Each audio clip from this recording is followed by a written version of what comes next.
ভালো থাকবেন। আজকে অনেকদিন পরে আসলে অনেকে মনে করেন যে স্যারকে আমরা ভুলে গেছি। না না না না, স্যারকে কেন ভুলে যাব? স্যার আমাদের জন্য যা করে গেছেন এটা কখনো ভুলার মতো না। শুধু আমাদের জন্য কেন, স্যারকে পুরো বাংলাদেশের মানুষ ভালোবাসে। আর আমার বিশ্বাস, যেই ব্যক্তির ওপরে ভালোবাসা থাকে, মানুষের দোয়া থাকে, ময়মুরব্বীদের দোয়া থাকে, পিতামাতার দোয়া থাকে, তাকে আটকে রাখার মতো ক্ষমতা কারোই পৃথিবীতে হয় নাই, হবেও না। আমার লাইফে আমি পুলিশ লোকে বইয়া কথা বলি। আচ্ছা, এই দুয়ের মায়ের লোকে কথা বলতাম কাইটা এর লেগে দুয়ের মায়ের তোমার। আসসালামু আলাইকুম রহমতুল্লাহ। প্রত্যেক দিনের মতো দর্শক, আজকেও ছোট ভাই মামুন উপস্থিত আছে প্রিয় ছোট ভাই ইমন এবং ছোট ভাই রাজীব উপস্থিত আছে, যিনি কুমিল্লা মিডিয়া 24 নামে একটি পেজ চালায়। মূলত এই রাজীবের কারণেই আজকে এই এফবি নিউজের কারণে এবং কুমিল্লা মিডিয়া 24.com এর কারণে মূলত এই ইমনকে আপনারা সারা বাংলাদেশের মানুষ চিনেন। আর আরেকটা বিষয় আছে, আমরা আসলে প্রত্যেক দিন একটা মানুষকে স্মরণ করি, নিজের থেকে করি আর যেমনি করি অন্তর থেকে একটা স্মরণ আসে। যেমন মোটরসাইকেলে আসতেছে, আমার রাজীব বলতেছে, ভাই অনেকদিন ধরে আমরা এএসপি জুয়েল ভাইকে অনেক স্মরণ করতেছি। রাজীব রাইট কিনা? তো আসলে প্রত্যেক দিন আমাদের এএসপি জুয়েল রানাকে আমরা স্মরণ করি, ওনাকে আমরা অনেক ভালোবাসি। কেন ভালোবাসি জানেন? শুধু আমি, রাজীব বা প্রতিবন্ধী ইমন বা মামুন তো জুয়েল রানা স্যারের ব্যাপারে কিছু জানে না। শুধু যে তারাই ভালোবাসে বিষয়টা তা না। জুয়েল রানা স্যার আমাদের এমন একজন পুলিশ অফিসার ছিলেন যার কাছে মানুষ গিয়ে তাদের মনের ভাবটা প্রকাশ করতে পারছে।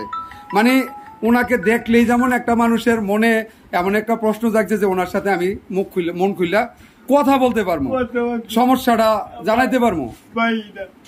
আমার লাইফে আমি পুলিশ লোকে বইয়া কথা বলি।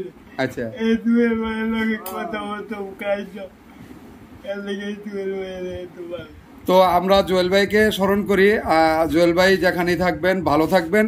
তবে আজকে ছোট ভাই রাজীবের সাথে একটা পরামর্শ করেছি যে আমি, রাজীব এবং ইমন আর ছোট ভাই তফাজ্জল ইসলাম একটু অসুস্থ আছে, তফাজ্জল ইসলাম সহ ইনশাল্লাহ অচিরেই আমরা আমাদের প্রিয় কলিজার ভাই আমাদের জুয়েল রানা ভাইয়ের সাথে আমরা দেখা করবো ইনশাল্লাহ। অনেক মিস করি প্রিয় ভাই আপনাকে, কি বলবো, মানে বলে বোঝানো যায় না।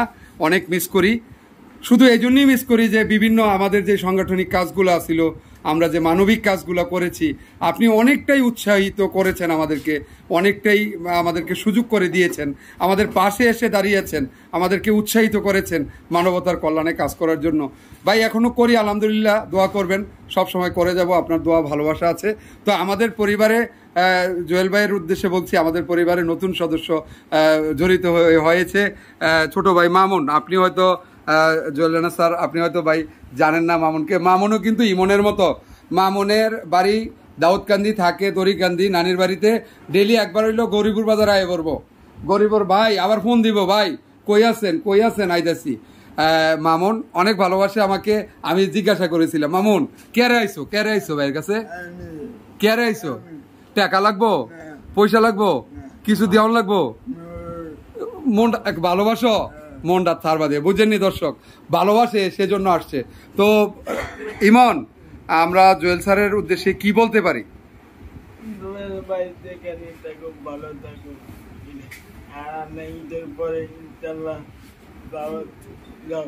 চিন্তা ভাবনা আছি স্যার, আমরা ইনশাল্লাহ জুয়েল ভাইকে দেখবো। আর সব সময় আমাদেরকে যিনি সব সময় গরিপুর বাজারে একটা স্থান করে দেন, কথা বলার একটা সময় করে দেন, কথা বলার একটা জায়গা করে দেন, বসার মতো, মজা করার মতো, প্রিয় খাজা কাকাই কিন্তু গেছে গা।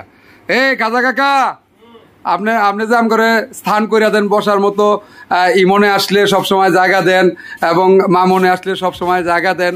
আসলে এমন প্রতিবন্ধীদের তো অনেকে জায়গাও দেয় না। আপনি মূলত আমাদের দেখে এত একটা খেয়াল রাখেন, কারণটা কি কাকা? কারণটা কি, আমি তোমাদেরকে ভালোবাসি এবং তোমাদেরকে দেখলে খুব আনন্দ পাই।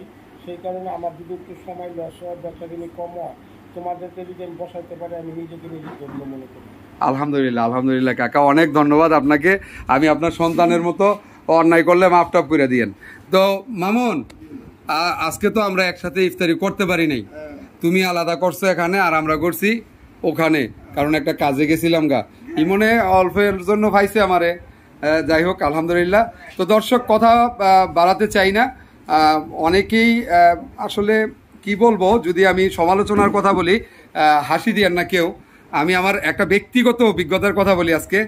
ব্যক্তিগত অভিজ্ঞতার কথাটা হচ্ছে, আমার আব্বা যখন থেকে আমাদের বাড়িতে এই সাবমার্সিবল পাম্পের মাধ্যমে পানি ওঠান, মানে আমাদের নিজেদের জন্য, তো আব্বা কোনো টাঙ্কি করেননি। তা আমি জিজ্ঞাসা করলাম, আব্বা টাঙ্কির ব্যবস্থা করেন না কেন?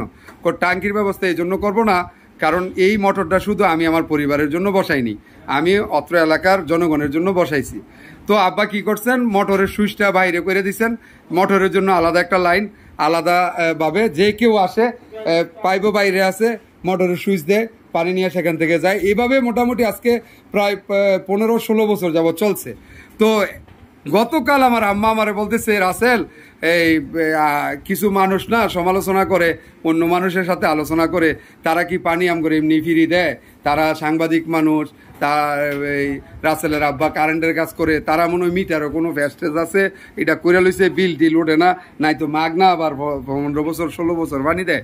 তা আসলে মেন বিষয়টা হচ্ছে কি দর্শক, এই কথাটা বলার উদ্দেশ্য হচ্ছে এই যে, আপনি যত ভালো কর্মই করেন না কেন, আপনার সমালোচনাকারী কেউ না কেউ থাকবেই, কেউ না কেউ থাকবেই।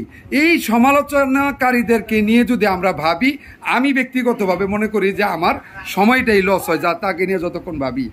আমার বাবা মা যদি চিন্তা করতো যে দাঁত চুরি, এটা একটা কথা হইলো, সারা জনম ফিরি তাদেরকে ফানি দেই পাবলিককে, আর সে পাবলিকে সমালোচনা করে, আমরা নাকি এই সেই করে মানুষের ফিরি। আবার আরে মানুষকে ফ্রি, পানির মতো একটা জিনিস, যেটা পানি মানুষের জীবন বাঁচে, এইটা ফ্রি করে দেখেন না। আরে আমার কথা হচ্ছে, যারা সমালোচক, আপনাদের কাছে অনুরোধ থাকবে, যদি আপনাদের কাছে টাকা পয়সা না থাকে আমাকে বলবেন, আমি আপনাদেরকে টাকা পয়সা দিব।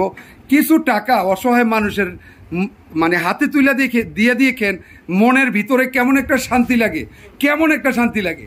যাই হোক, যে দর্শক, অনেক কথা বলেছি, ভালো থাকবেন। আর রাজীবের কাছ থেকে আমরা কিছু কথা শুনতে চাই। জুয়েল ভাইয়ের মিস করি, যেহেতু অনেক ভালোবাসি প্রিয় ভাইটাকে। আমরা তো ফ্রেন্ডলি, ওনার সাথে সবসময় কথাবার্তা বলতাম, আমাদের সবসময় সব সমস্যাগুলো সমাধানে উনি সর্বাত্মক চেষ্টা করতেন। আমরা আসলে প্রত্যেক পুলিশ অফিসার কেন ওনার মতো হয় না রাজীব? আসলে সবার মন মানসিকতা তো এক না। আর পুলিশ অফিসার বলতে জুয়েল স্যার যারা সাধারণ অসহায় মানুষ ছিলেন, তাদের সুখ দুঃখ বুঝতেন জুয়েল স্যার। কার সাথে কি যার টাকা আছে তার সাথে সবার সাথে জুয়েল স্যার মিশতেন, এবং উনি ইসলামিক টাইপের ছিলেন, ইসলামিক সম্বন্ধে সবকিছু অনেক লেখাপড়া করতো, লোকটা লেখাপড়া করতো, অনেক লেখাপড়া করছেন। তো আমি বেশি কিছু বলতে চাই না, এটুকুই বলবো, জুয়েল স্যারের জন্য সবাই দোয়া করবেন। জুয়েল স্যার যেখানেই থাকুক ভালো থাকুক।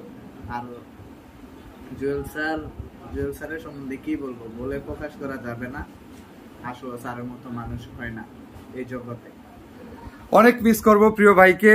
তো দর্শক, অনেক কথা বলেছি, ভালো থাকবেন। আজকে অনেকদিন পরে আসলে অনেকে মনে করেন যে স্যারকে আমরা ভুলে গেছি। না না না না, স্যারকে কেন ভুলে যাব?